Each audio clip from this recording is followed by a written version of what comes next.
when I make up a big batch of juice, I've got a lot of pulp left over. So instead of just throwing it out, I'm going to try making up some vegetable broth.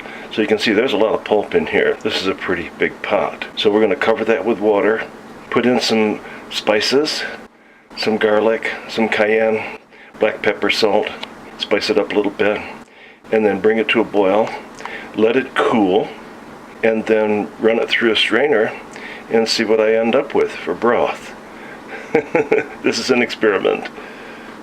So I'm covering the pulp with water, filtered water. I'm going to give it quite a bit of water because we're going to strain it anyhow. We'll see what it ends up like. Next we'll add some spices and bring it to a boil. Now we're going to add in a little extra chopped onion just to add a little bit of flavor to it.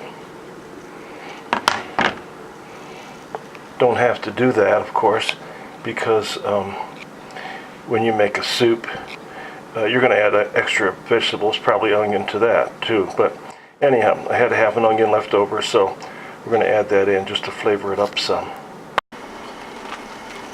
Okay, now we're starting to boil.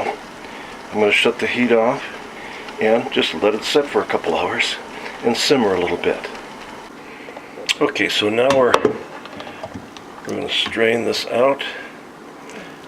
It's pretty thick, but you can see it is going down through the strainer. So we'll get this all strained out and we'll have some nice broth. As you can see, I still have more to dump through the strainer here. But let's have a look at the final product. There it is. You got some beautiful vegetable broth that I'll use in my rice cooker and also in soups.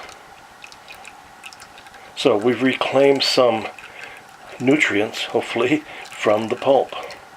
I still have pulp to throw out, but we have made some vegetable broth.